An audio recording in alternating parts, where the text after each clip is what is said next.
Y'all ever watch somebody throw away their whole life for a man who called himself Vanguard? Yeah, we talking about Allison Mack today. So boom.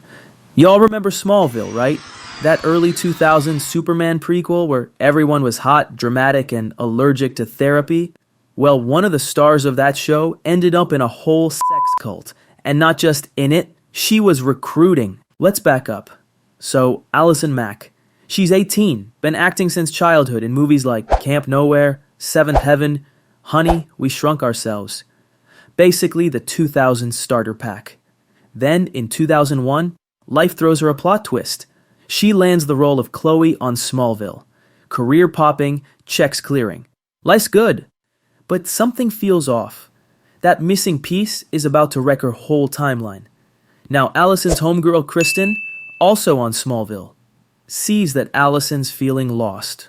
So, in 2006, she invites her to a self-help group. Real vague, but Allison's like, okay, sure, growth mindset and all that. It turns out the group is part of this thing called NXIVM. And I know it sounds like a rejected Marvel villain, but it's real, and it's giving cult. At first it seems innocent, a bunch of folks talking about personal growth. But low-key, they targeted Allison because she's famous, and cults love a celebrity endorsement. They tell her stuff like, we can help you unlock your potential. It'll boost your acting career. Next thing you know, private jet. She's flown out to meet the founder.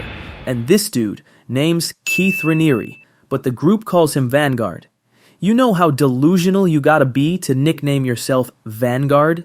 Anyway, Keith talks like a genius, but moves like a scammer. Classic cult playbook. But Allison, she's sold. She joins NXIVM, and at first it feels like healing, like family, until it doesn't. Over time, Keith gets weird. Like run full speed into a tree weird, lick mud puddles weird, and people actually do it, 'cause nothing says enlightenment like a concussion. He also pushes this idea that women should be monogamous, but men, and by men he means him, get to be polygamous. So basically spirituality, but make it horny. Allison buys in. She cuts off her friends, pours everything into NXIVM. By 2011, Smallville wraps, and now she's deep in. She's making recruitment videos. And then that expanded out and out and out into the rest of my life, and now I have the most beautiful friendships. She's praising Keith like he's Moses with a Bluetooth headset. She's all in. Then comes 2015, and Keith drops his worst idea yet. He calls it DOS, a secret project inside NXIVM. It's short for Dominus Obsequious Sororitas. Translation, Master over the Slave Women. I wish I was joking. In this setup, Keith is the master, and guess who else gets promoted? Yep, Allison Mack. She's made a master too. Her job? Recruit more slaves. But they don't call it that up front. They pitch it as a women's empowerment movement. Empowerment, but make it traumatizing. So Allison goes hard. She recruits women, tells them it's about growth and sisterhood. But once they're in, they're forced to hand over collateral, like nudes or secrets, stuff the cult can use to blackmail them if they ever talk. And once that leverage is locked in, they're pressured into serving their masters. A lot of times, that means sex. This ain't empowerment, it's blackmail. And it gets worse.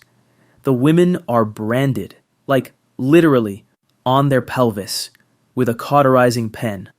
The symbol? A mashup of Keith's and Allison's initials. Yeah, her initials on other people's bodies. But she wasn't done yet, because apparently Allison even tried to recruit Emma Watson, Hermione. She tweeted her like, hey, I'm part of this amazing women's movement. I think you'd love it. She tried 3 times.